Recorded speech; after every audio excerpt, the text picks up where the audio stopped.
গৌতম রায় এডুকেশনের সবাইকে স্বাগত। প্র্যাকটিস করছিলাম পার্সেন্টেজ। এই পার্সেন্টেজ চ্যাপ্টারটা বিভিন্ন পরীক্ষার জন্য খুবই ইম্পর্টেন্ট। এখানে আমরা যেগুলো আলোচনা করব সেগুলো হচ্ছে পুরোপুরি কনসেপ্ট থাকবে, প্লাস শর্ট ট্রিকও থাকবে। ঠিক আছে, আগের ক্লাসগুলো যদি না দেখে থাকো তাহলে আগের ক্লাসগুলো দেখে নিও। আমরা পার্সেন্টেজে যে অনেকটাই এগিয়ে গেছি।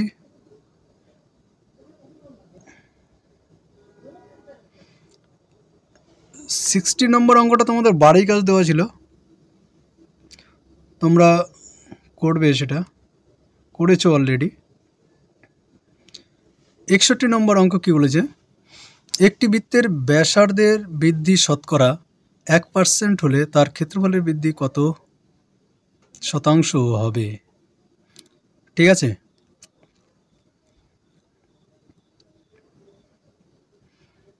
আগে আমরা জেনে নেব বৃত্ত কি জিনিস। যারা 9-10-এ ক্লাস 10-এ বৃত্ত সম্পর্কে অনেকেই ধারণা পেয়েছো, যাদের মনে আছে তারা বুঝতে পারবে বৃত্ত হচ্ছে একটা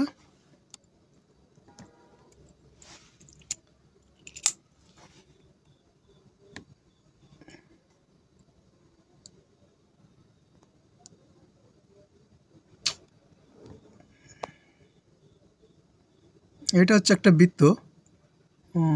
কালারটা চেঞ্জ করতে হবে। সাপোজ এটা একটা বৃত্ত, এর ব্যাসার্ধ কোনটা হবে, ব্যাসার্ধ জিনিসটা এখানে যে দেখতে পাচ্ছ 4.2 এসে, এটা হচ্ছে ব্যাসার্ধ। আর যদি সম্পূর্ণটা হয় তাহলে অটোমেটিক আমাদের হয়ে যাবে সেটা 8.4, সেটা হয়ে যাবে আমাদের ব্যাস। ঠিক আছে, তাই ব্যাসার্ধ যদি দেওয়া থাকে বৃত্তের, ব্যাসার্ধকে আমরা স্মল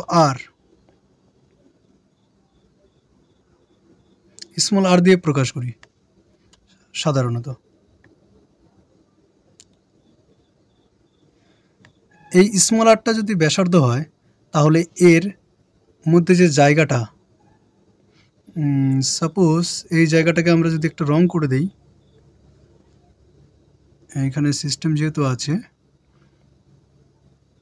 হলুদ রং করে দিলাম, এই মাঝখানে যে হলুদ রঙের জায়গাটা সেটা হচ্ছে তার ক্ষেত্রফল প্রকাশ করছে। আর বাইরের দিকে যে কমলা রং কিংবা পিঙ্ক কালার বলতে পারো, সেটা হচ্ছে আমাদের পরিধি। তাহলে বৃত্তের যে ক্ষেত্রফল সেটা আমরা বোঝা গেল। এবার এর সূত্রটা জানি, বাইরের যে পিঙ্ক কালার আছে সেটা হচ্ছে 2πr, আটটা ব্যাসার্ধ, আর পাই হচ্ছে, পায়ের মান হচ্ছে 22/7, পাই ইকুয়াল টু 22/7, এটা একটা অনুপাত। আর ভিতরে যে হলুদ রঙের জায়গাটা আছে সেটা হচ্ছে πr²। এই πr² জায়গাটা হচ্ছে ক্ষেত্রফল বলা হয়। ঠিক আছে, এই পর্যন্ত ক্লিয়ার। এবার অঙ্কটা শুরু করি। একটু আমার মুছতে হবে, মুছতে হবে না, আমি পুরোটাই একটু সরিয়ে দিই, পুরোটাকেই সাইড করে দিলাম। ঠিক আছে, এইবার শুরু করি। ব্যাসার্ধ আমরা আর ধরলাম, তাহলে এর ক্ষেত্রফল πr²। ব্যাসার্ধ আমরা যদি আর না ধরি 100 ধরি তাহলে কিন্তু আমাদের সুবিধা হবে, কারণ 1% বেড়েছে, তাই সেটাই করি আমরা।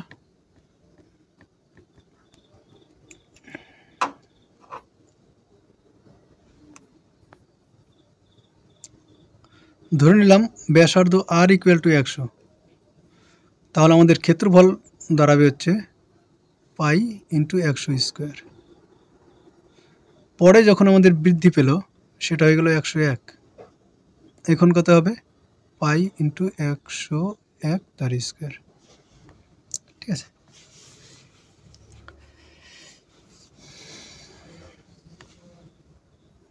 ব্যাসার্ধের যে বৃদ্ধি সেটা আমাদের কত হলো, π101 তার স্কোয়ার মাইনাস π100 তার স্কোয়ার। কততে বৃদ্ধি হয়েছে? এটাই পাই ইন্টু 100 তার স্কোয়ার। শতকরা যখন আমরা বের করতে যাব তখন 100 দিয়ে গুণ, আর এখানে হবে পার্সেন্টেজ চিহ্ন। এটা আমাদের ক্যালকুলেশন করতে হবে, ঠিক আছে। উপর থেকে যদি পাই কমন নেই, তাহলে এই পাই কমন নিলে আমার নিচের পায়ের সাথে কেটে যাবে, ঠিক আছে। উপরেরটা আমরা সূত্র পেলো, উপরে থাকলে 101 স্কোয়ার মাইনাস 100 স্কোয়ার বাই নিচের 100 ইন্টু 100, আর এখানে আমাদের থাকবে একটা 100, এখানে পার্সেন্টেজ চিহ্ন থাকবে, 100 কেটে গেল। উপরে আমাদের দেখো এ স্কোয়ার মাইনাস বি স্কোয়ার সূত্র পড়বে, এটা ইকুয়াল টু জানি এ প্লাস বি ইন্টু এ মাইনাস বি, সূত্র দিয়ে করব, কারণ আছে। এমনি স্কোয়ার করে বিয়োগ করা অঙ্কটা একটু লেন্দি হয়ে যায়। নেক্সট যদি আমরা দেখি, সূত্র ফেললে 101 প্রথমে প্লাস 100, তারপরে 101 মাইনাস 100, আর নিচে আছে আমাদের 101 থেকে যদি 100 বিয়োগ করে 1 থাকে, 1 কোনো কিছু গুণ এবং ভাগ করলে কিছুই হয় না, আর এখানে 101 আর 100 যোগ করলে আমাদের আসবে 201, সেটাকে ভাগ করছি 100 দিয়ে, তো 2.01 আসবে। 2.01 অপশন নম্বর ডি কিন্তু আমাদের রাইট অ্যান্সার, 2.01। নেক্সট অঙ্ক, অ্যান্সার তো করে দেওয়া আছে, মিলে গেল। তারপরে 62, এ এর মাসিক বেতন বি এর চেয়ে 20% কম, বি এর মাসিক বেতন এর চেয়ে শতকরা কত বেশি? এ এবং বি দুইজন ব্যক্তি, বি এর চেয়ে কম মানে বিটা আমাদের 100 ধরতে হবে, 25% যখন কম হবে বেতন হয়ে যাবে 75 টাকা। তাহলে বলছে বি এর মাসিক বেতন এর চেয়ে শতকরা কত বেশি? তাহলে 75 বেশি হচ্ছে কত? 25, তাহলে 100 কত বেশি হবে? তাহলে 25 ইন্টু 100 বাই 75, 25 দিয়ে 75কে কাটলে হবে 3, তাহলে 100/3, এটা আমরা যদি ভাগ করি তাহলে 33.1 আসবে। অপশনটা দেখে নিই আমাদের, option number B right answer, 33.1।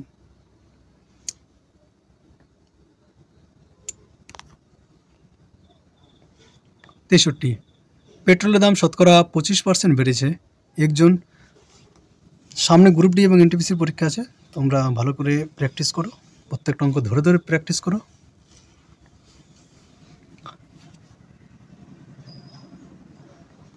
পেট্রোলের দাম শতকরা 25% বেড়েছে। একজন গাড়ির মালিক পেট্রোলের জন্য যদি খরচ বাড়াতে না চান তবে পেট্রোলের ব্যবহার শতকরা কী পরিমাণ কমাতে হবে? খুব সিম্পল অঙ্ক, বলেছে আগে যদি 100 টাকা লিটার পেট্রোল থাকতো, ধরো 100 টাকায় 1 লিটার পাওয়া যায়, 1 লিটার ইউজ করতো, ওটা আমরা ধরে নেব, ঠিক আছে। এবার সাপোজ 25% যেহেতু বেড়েছে, তাহলে ওর পেট্রোল যে দাম সেটা কত হয়েছে? 125।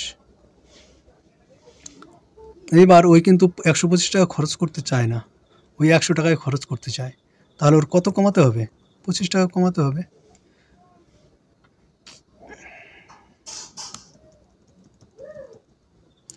তাহলে ওর কত টাকা কমাতে হবে? 25 টাকা। তাহলে 125 টাকায় ওই 25 টাকা কমালো, তাহলে 100 টাকায় কত কমবে? 25 ইন্টু উপরে 100 বাই নিচে 125, 25 দিয়ে কাটলে 5 25 100, 5 দিয়ে এটাকে কাটলে 100কে কাটলে 20, তাহলে 20% আমাদের অ্যান্সার হবে।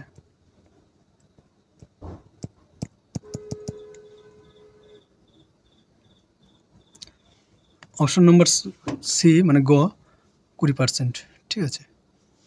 নেক্সট অঙ্ক, বলেছে একটি পরীক্ষায় মোট পরীক্ষার্থীর 65% পরীক্ষার্থী পাস করেছে। যদি মোট 420 জন পরীক্ষার্থী ফেল করে থাকে তবে মোট কত পরীক্ষার্থী পরীক্ষা দিয়েছে? এখানে যখন বলেছে আমাদের 65% পরীক্ষার্থী পাস করেছে, তাহলে ফেল করেছে কত, 100 মাইনাস 65 ইকুয়াল টু আমাদের চলে আসবে 35% আমাদের ফেল করেছে। 35% ইজ ইকুইভ্যালেন্ট টু, মানে 35% ইকুয়াল টু আমাদের 420, তাই তো। তাহলে 100% মোট পরীক্ষার্থী মানে কি, 100% পরীক্ষার্থী, তাহলে আমাদের কত হবে, 420 ইন্টু উপরে 100 নিচে 35। 5 দিয়ে যদি 35কে কাটি 7 হয়, 5 দিয়ে 100কে কাটলে আমাদের 5 কুড়ি 100। 7 দিয়ে যদি 42কে কাটি তাহলে 6, আর এই 0 বসে গেল। এবার গুণ করে দেব 60 আর 20, তাহলে 6 দুগুণে 12, 0 0, 1200 আমাদের অ্যান্সার হলো। দেখি অ্যান্সার কত দেওয়া আছে, 1200। ঠিক আছে, নেক্সট অঙ্ক বলেছে 3.5 লিটারের 150 মিলিলিটার শতকরা কত।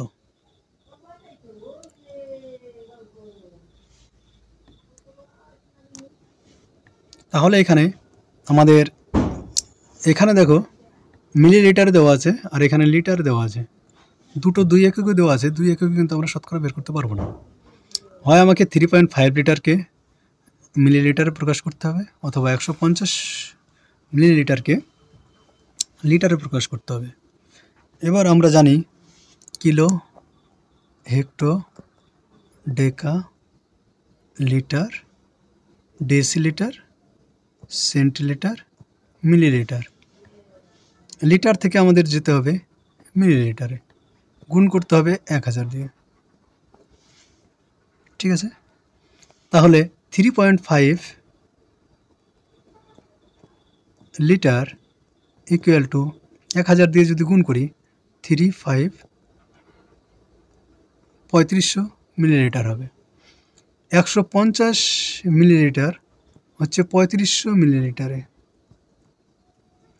তাহলে 100 মিলিলিটারে আমরা বলেছি পার্সেন্টেজ করতে গেলে 100 দিয়ে গুণ, আর পার্সেন্টেজ তুলতে গেলে 1/100, 1/100 দিয়ে গুণ, মানে 100 দিয়ে গুণ করলে পার্সেন্টেজ আসবে, 100 দিয়ে ভাগ করলে পার্সেন্টেজ উঠবে, পার্সেন্টেজ তুলতে গেলে 100 দিয়ে ভাগ। ঠিক আছে, এবার তাহলে আমাদের কাটাকাটি করতে হবে, 100 কেটে গেল, 5 দিয়ে যদি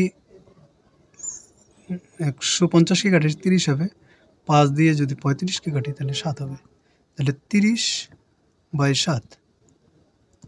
এটাকে যদি আমরা ভাগ করি তাহলে আসবে 4 7 28, 2/7। ঠিক আছে, তাহলে আমাদের চলে আসলো অপশন নম্বর বি। দেখে নিই, option number B right answer. Next অঙ্ক, দুটি সংখ্যার গড় মান XY, একটি সংখ্যা X হয় তবে অপর সংখ্যাটি কত।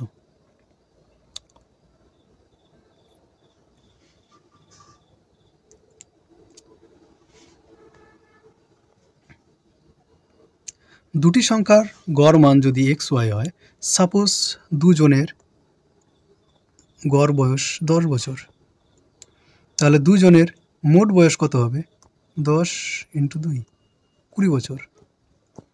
দুজনের মোট বয়স 20 বছর, কিন্তু দুজনের বয়স সেম কিন্তু নাও হতে পারে। গড় হয়ে গেল মানে সবাই সমান, গড় করে দেওয়া, সমান করে দেওয়া, ওরকম আর কি বিষয়টা। ঠিক আছে, তাহলে এরকম দেখো এখানে যত জনের গড়, যত গড় এই দুটোকে গুণ করলে মোট পাওয়া যায়। এখানে দুটি সংখ্যার গড় হচ্ছে XY, তাহলে মোট পেতে গেলে একে 2 দিয়ে গুণ, তাহলে 2XY। সাপোজ এই বয়সের ক্ষেত্রে একজনের বয়স 5 বছর, তাহলে অন্যজনের বয়স কত হবে, 20 থেকে 5 বিয়োগ, তাই তো। এখানে আমাদের সেম অঙ্ক, একটি সংখ্যা X দেওয়া আছে, তাহলে অন্য সংখ্যাটা কত হবে, 2XY থেকে X বিয়োগ হবে। তাহলে অপশন নম্বর সি কিন্তু আমাদের মিলে যাচ্ছে, রাইট অ্যান্সার হবে অপশন নম্বর সি। উত্তরটা দেখে নিই, অ্যান্সারটা ঠিক আছে। নেক্সট অঙ্ক বলেছে 5টি সংখ্যার গড় 18, একটি সংখ্যা বাদ দিলে তাদের গড় হয় 16, বাদ দেওয়া সংখ্যাটি কত। নির্ণয় করো।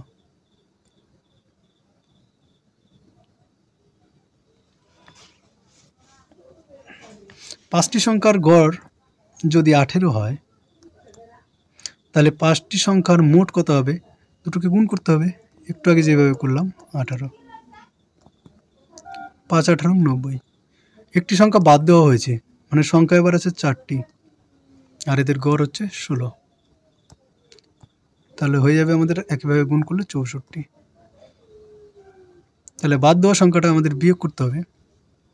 এদিকে আসলো 6 26। তাহলে অপশন নম্বর আমরা দেখতে পাচ্ছি B right answer.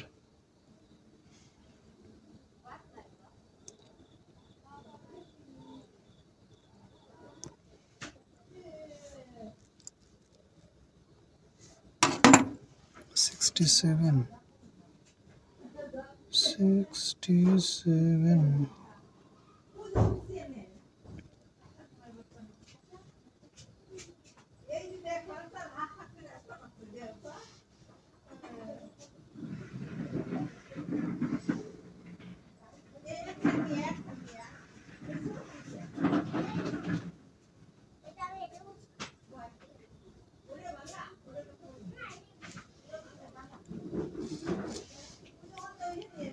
67 will be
next অঙ্ক বলেছে A B C D E পরপর 5টি অযুগ্ম অখণ্ড সংখ্যা, তাদের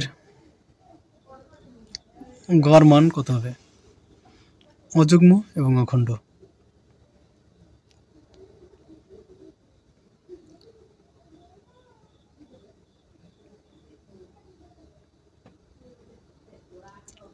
সাপোজ 5টি অযুগ্ম এবং অখণ্ড সংখ্যা। তার আগে যদি জানতে চাও যে অখণ্ড সংখ্যাগুলো কি, অখণ্ড সংখ্যা হচ্ছে ইন্টিজার। ইন্টিজার যেগুলো হচ্ছে গোটাগুটি থাকবে, যেরকম 1 2 3 4 5 6 7 8 9। এবার বলেছি কি 5টি অযুগ্ম অখণ্ড সংখ্যা, 1 3 5 7 9। ঠিক আছে, এগুলোই তো সবচেয়ে ছোট ধরলাম। এবার যদি আমরা ভেবে নেই যে 1কে বাদ দেব, তাহলে আমাদের 1কে যদি বাদ দিয়ে করতে হয়, তাহলে এখানে 11 ধরলাম, আর 11টা ধরলাম, 1 থাকলো না। প্রথম সংখ্যাটা তাহলে এ, এটা বি, এটা সি, 9D আর 11 হবে ই। ঠিক আছে, নেক্সটে বলেছে তাদের গড় মান। গড় মান সবসময় মাঝখানে হবে। মাঝখানে কত আছে? এ ই বাদ গেল, বিডি বাদ গেল, মাঝখানে হচ্ছে 7। তাহলে এখানে এ হচ্ছে 3, তাহলে 3 + 4 কিন্তু আমাদের 7 আসে, তাই তো? তাহলে অপশন নম্বর ই কিন্তু রাইট অ্যান্সার হয় সবসময়ের জন্য।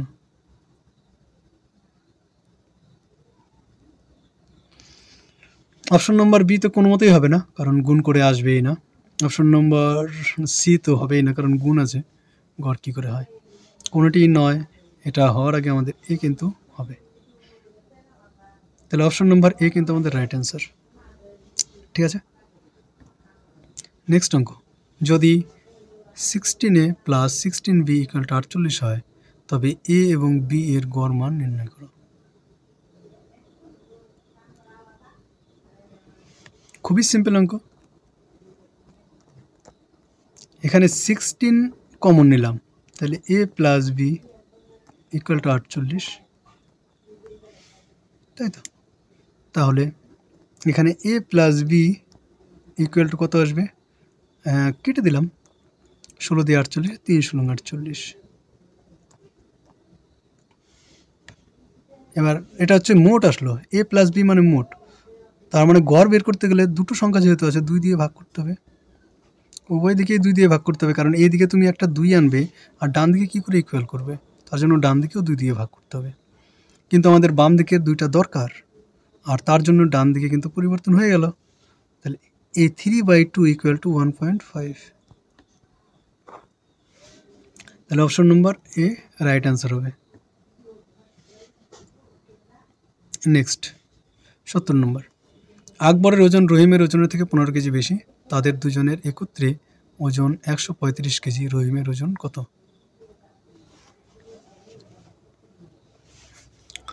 আমি বলছি এরপর আমরা কিছু সায়েন্সের ক্লাস নিয়ে আসবো, এবং সায়েন্স প্র্যাকটিস করার জন্য, আর রিজনিং আসবে। ম্যাথামেটিক্সটা কমপ্লিট করি কিছুটা, তারপর। আকবরের ওজন রহিমের ওজন থেকে 15 কেজি বেশি, তাদের দুজনের একত্রে ওজন 135 কেজি। কিছু গড়ের অঙ্ক এখানে চলে এসছে, যাই হোক পার্সেন্টেন্সে গড়ের অঙ্ক যদি তোমরা না করতে চাও, এটা গড়ের অঙ্ক, গড়ের অঙ্কটা বাদ দিলাম, পার্সেন্টেন্সের অঙ্কগুলোই করি। একটি সংখ্যার 60%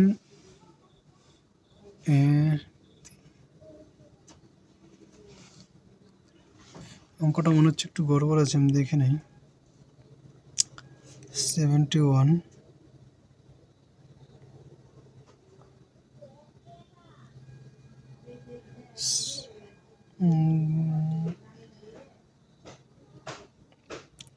71, তাই তো।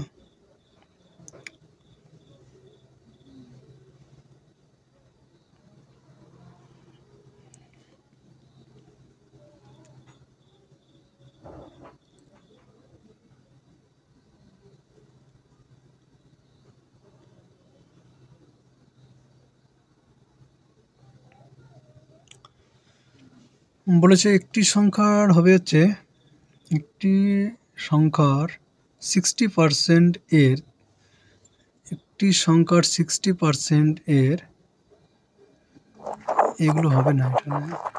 60% এর 3/5 অংশ, 3/5 অংশ 36 হলে সংখ্যাটি নির্ণয় করো। এটা হবে আমাদের অরিজিনাল সঠিক প্রশ্ন। একটি সংখ্যার 60%, সাপোজ ধরে নিলাম যে সংখ্যাটি এক্স, এর 60% মানে 100, পার্সেন্টেজ তুলে দিন নিচে 100, এর 3/5 অংশ, 3/5 ইকুয়াল টু 36। এখান থেকে আমাদের এক্সের মান বের করতে হবে। কেটে দিলাম একটা করে শূন্য, 6 দিয়ে যদি 36কে কাটি, 6 6 36, 3 দিয়ে 36কে কাটলে এখানে হবে 2। তাহলে এখানে কি আসলো বাম দিকে, দেখো তো, এক্স বাই 5 × 10 = 50 ইকুয়াল টু 2, তাহলে x equal to 100। Option number A right answer হবে।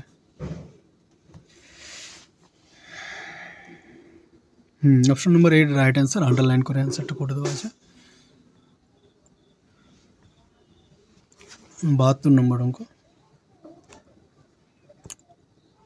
একটি পরীক্ষার পূর্ণমান 100,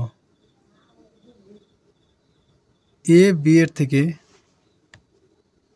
এখানে একটা ফুল স্টপ হবে, যাই হোক, এ বি এর থেকে 20% বেশি নম্বর পেয়েছে, 1000 নম্বর, 100 বলছি কেন, 1000।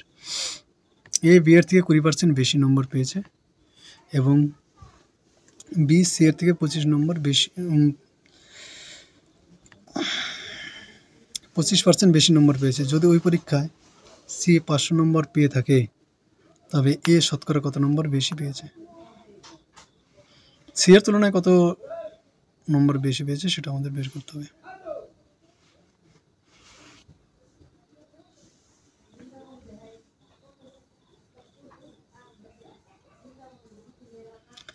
এ বি সি তিনজন আছে, এ বি আর সি।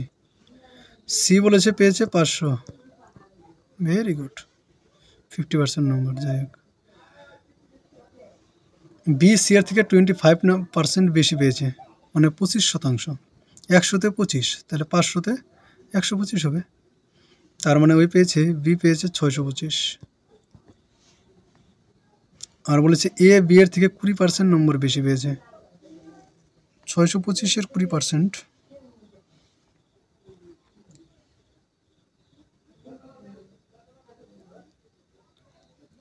মানে 120, ঠিক আছে।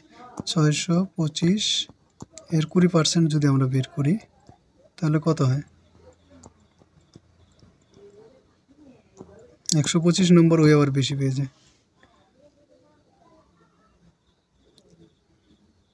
ঠিক আছে। তার মানে এ পেয়েছে 750। এবার সমস্ত কিছু শেষ, এখানে শুধু আমাদের তুলনা করতে হবে এ এবং সি। এ পেয়েছে 500 আর বি পেয়েছে 750, 250 নম্বর কিন্তু বেশি পেয়েছে। 250 নম্বর মানেটা কি, সি এর 50%, সি এর অর্ধেক, তো অর্ধেক মানে 50%, ঠিক আছে। তাহলে অপশন নম্বর এ কিন্তু রাইট অ্যান্সার, ক।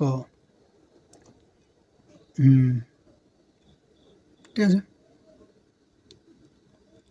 নেক্সট বলেছে এক্স মাইনাস ওয়াইয়ের 50% ইকুয়াল টু এক্স প্লাস ওয়াইয়ের 30% হলে, এই অঙ্কটা এর আগে করিয়েছি, শুধু অ্যান্সারটা দেখিয়ে দিই। বি হবে 25। নেক্সট অঙ্ক,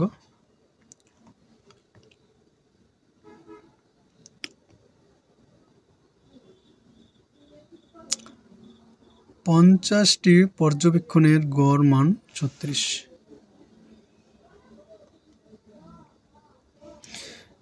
এই অঙ্কটা তোমরা নিজেরা করবে, আর বেশি অঙ্ক নেই, আর 15-20টা অঙ্ক আছে, এই চ্যাপ্টার তাহলে কমপ্লিট হবে।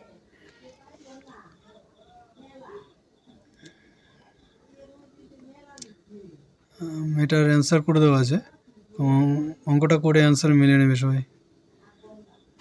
75 নম্বর এর পরের দিন করব, ঠিক আছে। থ্যাংক ইউ বন্ধুরা, যারা নতুন আছো অবশ্যই সাবস্ক্রাইব করে সঙ্গে থাকবে, খুবই ইম্পর্টেন্ট এবং গুরুত্বপূর্ণ অঙ্কগুলো চলছে। আর হচ্ছে ম্যাথামেটিক্সটা রেগুলার প্র্যাকটিস করা খুবই জরুরি। আমি রেগুলার প্র্যাকটিসের জন্য ছোটো ছোটো 5-10টা করে অঙ্ক দেব, ঠিক আছে। Thank you.